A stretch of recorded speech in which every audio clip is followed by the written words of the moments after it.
Icyaha cy'ubusambanyi, amoko y'ubusambanyi mu mategeko n'uburyo kiregerwa n'uwemerewe kurega.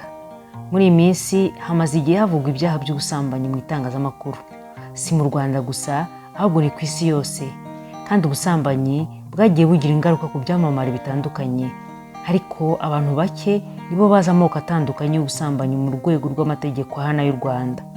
Abantu bake kandi nibo bazi ko atari buri muntu wese wemerewe kuregera icyo cyaha bitewe n'ubwoko bw'ubusambanyi bwakozwe. Nshuti bakunzi ba Pifa TV Official, nk'uko turi bugaruke muri iyi nkuru, turavuga no ku byaha bikorwa n'abakurikirana n'abatangaza inkuru z'abasambanyi, ariko tutarajya mu rwego rw'amategeko ahana y'u Rwanda. Muri Bibiliya hari itegeko ry'Imana rivuga ngo ntuzasambane. Aha ntirisobanura ababujijwe gusambana. Hari abantu Bibiliya itubwira bagiye basambana bikabazanira akaga, ndetse bikakazanira n'imijyi batuyemo. Urugero rwa Samsoni na Delila, Dawidi n'umugore we Uriya, ndetse n'abatinganyi bo mu mujyi wa Sodoma na Gomora. Inkuru dusoma mu gitabo cy'Itangiriro igice cya 19. Ibyaha bya Sodoma. Marayika babiri bagera i Sodoma nimugoroba, ubwo Loti yari yicaye aho binjirira mu mujyi. Loti ababonye arahaguruka ajya kubasanganira, yikubita hasi imbere yabo yubamye, arababwira ati, banyakubahwa, nimuze iwanjye mbacumbikire. Mushobora koga ibirenge mukaruhuka, maze ejo mu gitondo mugakomeza urugendo. Baramuhakanira bati, hoya, turirarira hanze. Ariko Loti akomeje kubinginga barabyemera, bajyana iwe mu nzu. Abatekeshereza ibyo kurya, abokeshereza imigati idasembuye, barafungura. Batararyama, abagabo bo mu mujyi, abasore n'abasaza, mbese abagabo bose b'i Sodoma, baraza bagota inzu.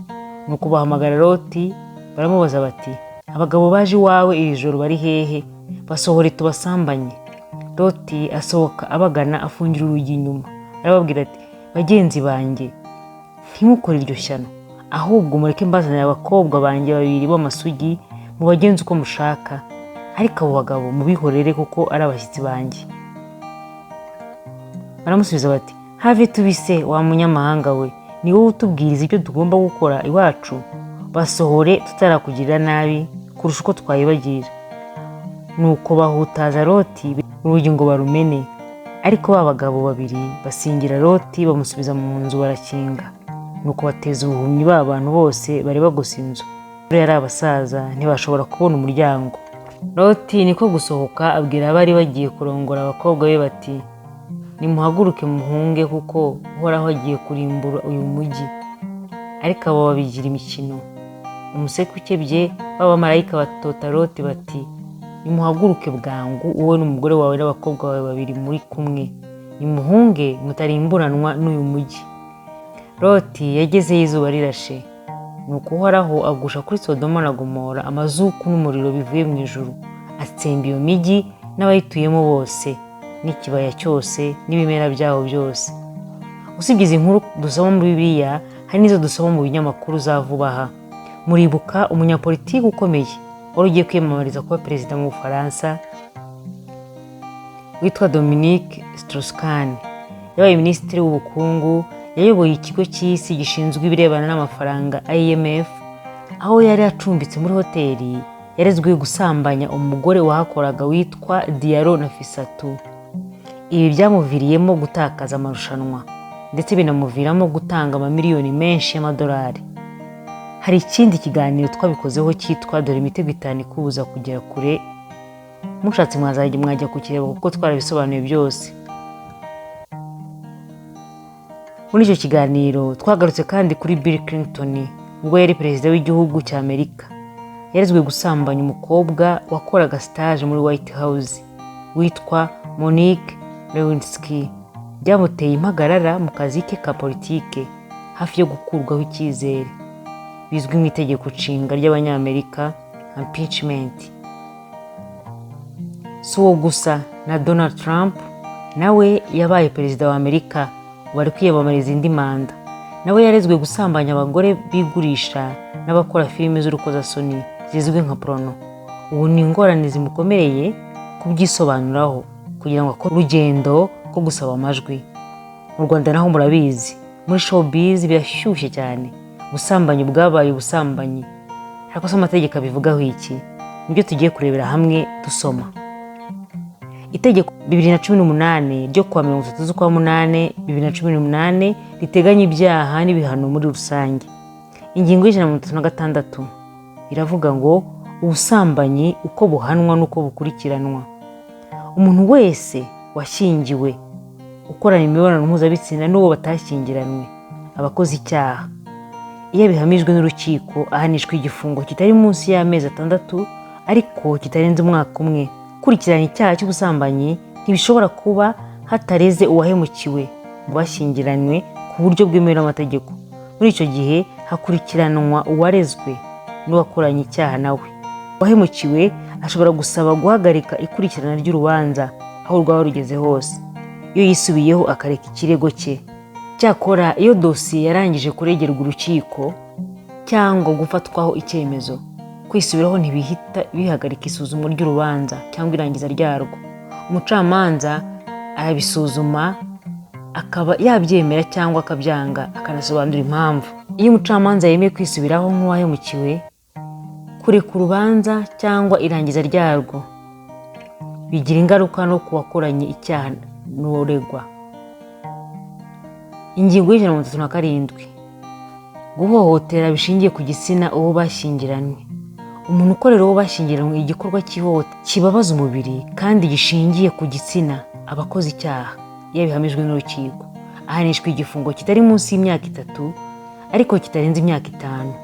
Ingingo y'138 ivuga ku bushoreke. Umuntu ubana nk'umugabo n'umugore n'uwo batashyingiranwe, umwe muri bo cyangwa bombi bafite uwo bashyingiranywe aba akoze icyaha. Iyo bihamijwe n'urukiko ahanishwa igifungo kirenze umwaka umwe ariko kitarenze imyaka 2. Ku ngingo y'140 tuhasanga ikurikirana ry'icyaha cy'ubushoreke n'icyo guta urugo. Gukurikirana icyaha cy'ubushoreke n'icyo guta urugo ntibishobora kuba hatareze uwahemukiwe mu bashyingiranywe. Uwahemukiwe ashobora gusaba kurikirana ry'urubanza aho rwaba rugeze hose, iyo yisubiyeho akareka ikirego cye. Cyakora iyo dosiye yarangije kuregerwa urukiko cyangwa gufatwaho icyemezo, kwisubiraho ntibihita bihagarika isuzumwa ry'urubanza cyangwa irangiza ryarwo. Umucamanza arabisuzuma akaba yabyemera cyangwa akabyanga, akanasobanura impamvu. Ingingo y'142 gukora igikorwa gishingiye ku gitsina ku nyamaswa. Umuntu wese ukora igikorwa gishingiye ku gitsina ku nyamaswa aba akoze icyaha. Iyo bihamijwe n'urukiko ahanishwa igifungo kitari munsi y'amezi 6 ariko kitarenze umwaka umwe. Umuntu wese mu buryo ubwo ari bwo bwose utuma undi akora igikorwa gishingiye ku gitsina ku nyamaswa ahanishwa igihano cy'igifungo kitari munsi y'imyaka 7 ariko kitarenze imyaka 10 n'ihazabu y'amafaranga y'u Rwanda atari munsi ya miliyoni 3 ariko atarenze miliyoni 5. Ku ngingo y'143 ni ugukora ibiterasoni mu ruhame. Umuntu wese ukora ibiterasoni mu ruhame aba akoze icyaha. Iyo bihamijwe n'urukiko ahanishwa igihano cy'igifungo kitari munsi y'amezi 6 ariko kitarenze imyaka 2. Ku ngingo y'146 turasanga kugira uruhare mu kubanisha umuntu n'undi nk'umugabo n'umugore ku gahato. Umuntu wese ugira uruhare mu kubanisha umuntu n'undi nk'umugabo n'umugore ku gahato aba akoze icyaha. Iyo bihamijwe n'urukiko ahanishwa igifungo kitari munsi y'umwaka umwe ariko kitarenze imyaka 2 n'ihazabu y'amafaranga y'u Rwanda atari munsi y'ibihumbi 200 ariko atarenze ibihumbi 300. Ku ngingo y'149 guhoza undi ku nkeke bifitanye isano n'imibonano mpuzabitsina. Guhoza undi muntu ku nkeke ni igikorwa kibangamye cyo kubwira umuntu amagambo cyangwa gukora ibikorwa ku buryo buhoraho bifitanye isano n'igitsina. Bishobora kwangiza icyubahiro cye bitewe n'uko bitesha agaciro cyangwa icyubahiro nyiri kubikorerwa cyangwa kumutera ubwoba cyangwa ikimwaro. Umuntu ukora kimwe mu bikorwa bivugwa mu gika cya mbere cy'iyi ngingo aba akoze icyaha. Iyo bihamijwe n'urukiko ahanishwa igifungo kitari munsi y'amezi 6 ariko kitarenze umwaka umwe n'ihazabu y'amafaranga y'u Rwanda atari munsi y'ibihumbi 100 ariko atarenze ibihumbi 200.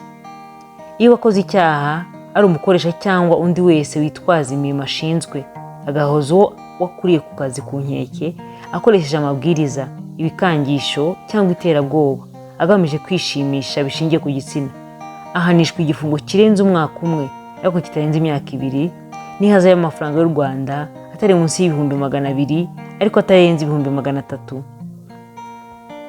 Mu gushaka ibimenyetso by'ibyaha by'ubusambanyi nabyo ni ibyo kwitondera, kuko hari ibindi byaha ushobora gukora. Dusome iryo tegeko rihana ibyaha mu Rwanda. Ingingo y'155, kwinjira aho umuntu atuye mu buryo butemewe. Uretse mu bihe biteganywa n'amategeko, umuntu wese winjira mu rugo, mu nzu, mu cyumba cyangwa mu icumbi rituwemo n'undi muntu atabyemerewe n'uhatuye abakoze icyaha, iyo bihamijwe n'urukiko ahanishwa igifungo kitari munsi y'amezi 2 ariko kitarenze amezi 6 n'ihazabu y'amafaranga y'u Rwanda atari munsi y'ibihumbi 500 ariko atarenze miliyoni 1. Iyo kwinjira aho umuntu atuye byakoreshejwe igikangisho, guca icyuho cyangwa gufunguza imfunguzo zidakoreshejwe, igihano kiba igifungo kitari munsi y'imyaka 3 ariko kitarenze imyaka 5 n'ihazabu y'amafaranga y'u Rwanda arenze miliyoni 1 ariko atageze kuri miliyoni 2 cyangwa kimwe gusa muri ibyo bihano. Ku ngingo y'156, kumviriza ibiganiro, gufata amashusho cyangwa kubitangaza.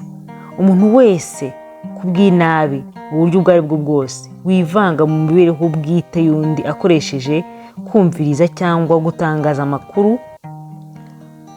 Icyambere, kumviriza cyangwa gutangaza amakuru abantu bavugiye mu muhezo atabiherewe uruhushya. Icya kabiri ni ugufata ifoto, amajwi cyangwa amashusho cyangwa kubitangaza nyirabyo atabitangiye uruhushya. Abakoze icyaha. Umuntu wese uhamijwe n'urukiko gukora kimwe mu bikorwa bivugwa mu gika cya mbere cy'ingingo ahanishwa igifungo kitari munsi y'amezi 6 ariko kitarenze umwaka umwe n'ihazabu y'amafaranga y'u Rwanda atari munsi ya miliyoni 1 ariko atarenze miliyoni 2 cyangwa kimwe gusa muri ibyo bihano.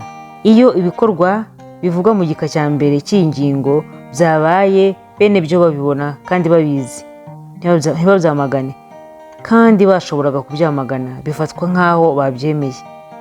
Ibihano bivugwa mu gika cya kabiri cy'ingingo nibyo bihabwa umuntu kubw'inabi usakaza hakoreshejwe uburyo bwo aribwo bwose ifoto, amajwi n'amashusho, ifata amajwi cyangwa inyandiko yabonywe hakoreshejwe igikorwa kimwe mu bivugwa mu gika cya mbere cy'ingingo.